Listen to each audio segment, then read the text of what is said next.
কোথায় যাচ্ছি বলো? আজকে আমি মন্দিরে যাচ্ছি।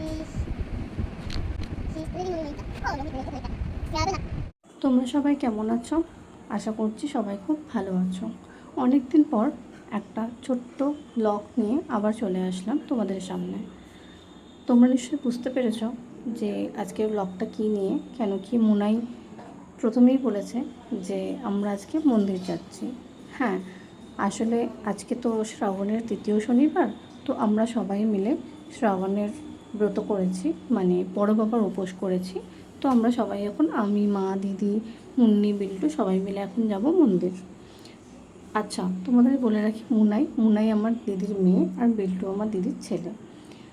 তাকে মেকআপ টেকআপ করানোর পরে এখন তাকে বসেছি আলতা পরাতে। এবার আলতা পরাতে পরাতে তার কত রকমের কৌতূহল আর কত রকমের কথা, সেটা তোমরাই একবার শোনো খালি। ভালো লাগছে না? তাহলে কোনটা ভালো লাগবে? এটা লাগছে। ওটা একই। এটা বলি রাখতে হবে। একই না, এদিকে এটা পরি দাও, সাইডটা করি। ভালো লাগে না, কিলি কিলি লাগে। কি হলো? এই দেখো, এই বড় বড় করছি দিতে হবে। এই বাতা করবে না।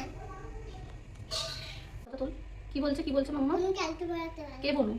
আমি বলি। কার বনু? আছিস বনু। আসির বনু? হ্যাঁ। আচ্ছা, আচ্ছা, এটা আমি দাও। এই একটু গল করে যাবে না, গল সব করবো, দাঁড়াও। ওটা পাতো। ভালো লাগবে। তোমার হবে না আবার? হবে।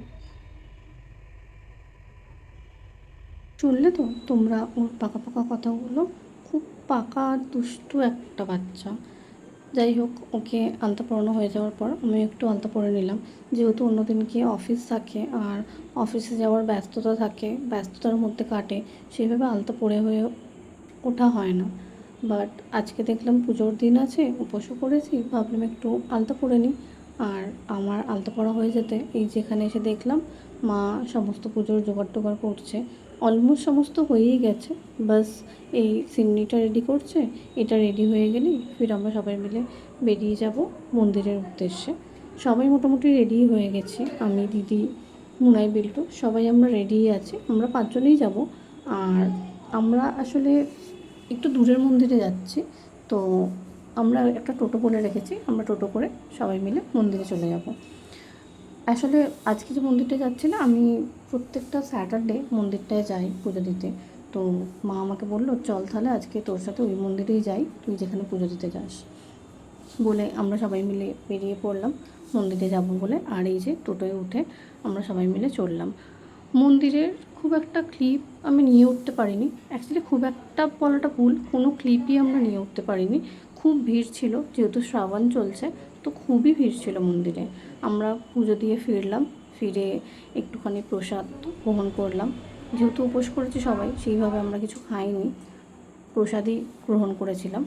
আর রাত্রিবেলা আমরা করেছিলাম সাবুদানার পকোড়া, সবার জন্যই করেছিলাম। আমি রেডি করে দিচ্ছিলাম পকোড়াটা, আর দিদি সেটাকে ডিপ ফ্রাই করছিল।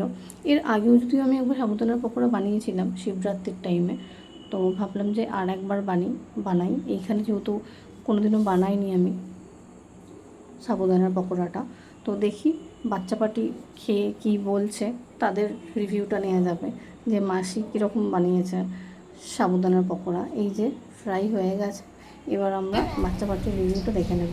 কেমন হয়েছে বিল্টু? একদম লাল লাল করে কেমন হয়েছে মুনাই? ভালো করে ভাজা হয়েছে।